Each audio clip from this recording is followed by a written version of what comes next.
오늘 우리가 함께 볼 하나님의 말씀은 누가복음 24장 48절부터 49절까지 말씀입니다. 누가복음 24장 48절부터 49절 제가 봉독합니다. 너희는 이 모든 일의 증인이라. 볼지어다 내가 내 아버지께서 약속하신 것을 너희에게 보내리니 너희는 위로부터 능력으로 입혀질 때까지 이 성에 머물라 하시니라. 아멘. 보통 인생을 살아가는 데 있어 수동적인 것보다 주도적인 것이 좋다는 이야기를 많이 합니다. 일단 수동적인 인생이란 상황이나 사람에게 끌려다니는 것을 말합니다. 적극적으로 선택하기보다는 오는 상황을 기다리며 또 그 상황이 왔을 때 반응하면서 살아가는 것을 말하는데 이런 것이 꼭 나쁜 것이라고 할 수는 없습니다. 수동적인 삶은 스트레스가 적고 상황을 유연하게 받아들일 수 있습니다. 또 사람들 속에서 갈등이 없습니다. 좋은 관계를 유지한다는 것이죠.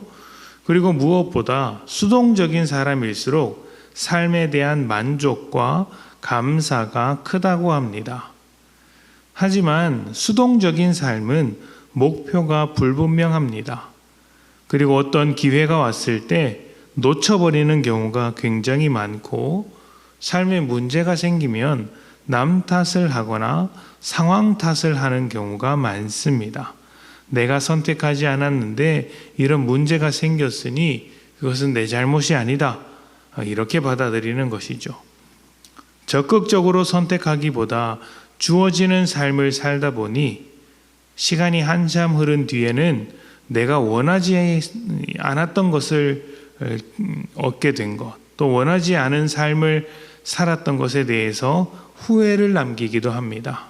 조금 더 선택을 열심히 했다면, 적극적으로 살았다면 내가 원하는 삶을 살았을 텐데 라는 후회를 남기는 것이죠.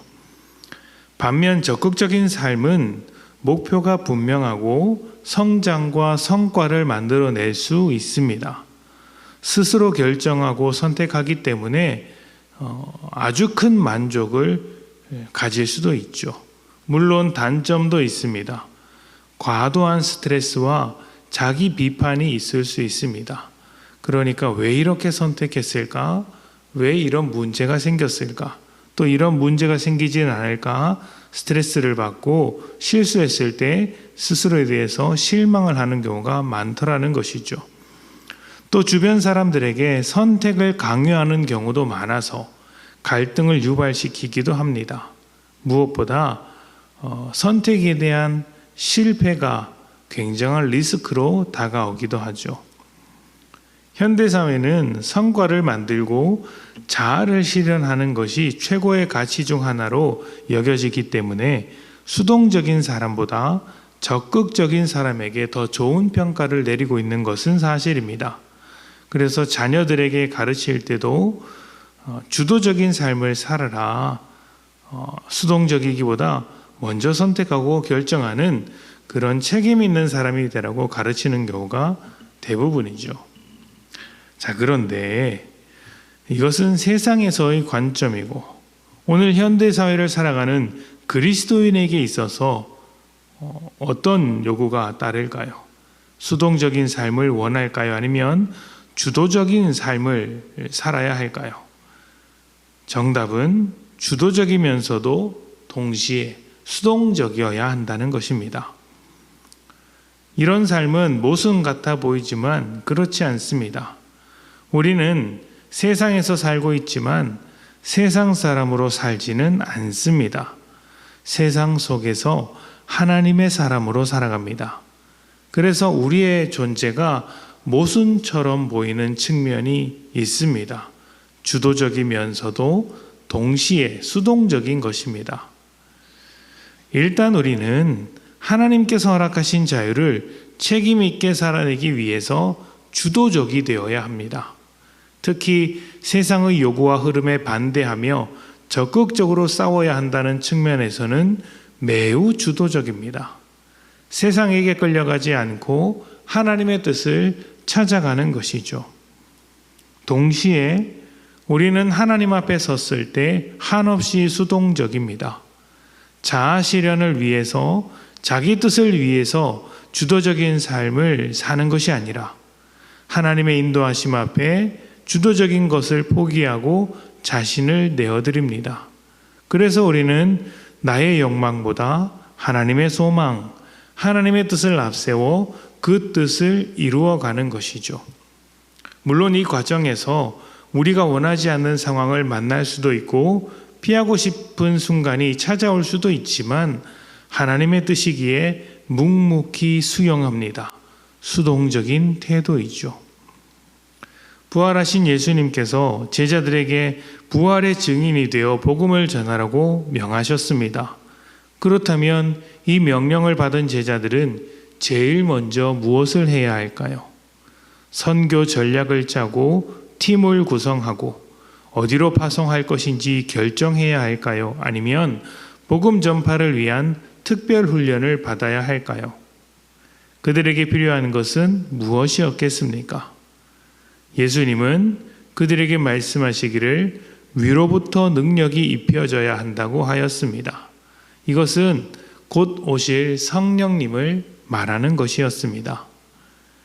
증인으로서 복음을 전하는 일을 하려고 할 때 예수님은 제자들의 실력을 키워야 한다는 말씀을 하지 않으셨습니다. 왜 그럴까요? 세상을 이기는 힘은 제자들의 실력, 사람의 능력이 아니라 복음의 능력이며 하나님의 실력이기 때문입니다. 그래서 제자들이 그 능력을 입을 때까지, 성령이 그들 가운데 역사할 때까지 기다리라고 하셨던 것입니다. 제자들은 세상을 따르지 않는 일에 주도적이어야 하지만 하나님께서 역사하시는 일에는 수동적이어야 합니다. 사람의 능력이 하나님의 능력보다 뛰어날 수 없기에 우리는 하나님을 대신해서 일하는 것이 아니라 하나님의 일하심이 흘러가는 통로가 되어야 합니다. 우리는 하나님의 일하심에 대한 목적이자 하나님이 일하시는 도구, 통로인 것입니다. 이것이 하나님께서 이렇게 역사하셨다는 것을 증언하는 증인의 역할인 것이죠. 하나님의 뜻에 이끌려가는 수동성은 무기력이 아니라 겸손입니다. 하나님 앞에 겸손한 마음으로 끌려가는 것이 믿음의 길이죠. 또 세상을 반대하는 적극성은 문제를 일으키는 갈등의 시작이 아니라 세상에 대한 우리의 승리입니다. 거짓된 세상을 깨뜨리고 복음으로 이겨나가는 것이죠. 예수님의 증인으로 살아가기 위해 우리 안에 거하시는 성령님께 우리를 내어 맡깁시다. 그리고 세상에 대하여 하나님의 이름으로 승리를 얻도록 수동적이면서 적극적인 믿음, 세상에 대하여 적극적이나 하나님께 대하여는 수동적인 이 믿음을 건강하게 지켜가시기를 축복합니다. 우리 함께 기도하겠습니다.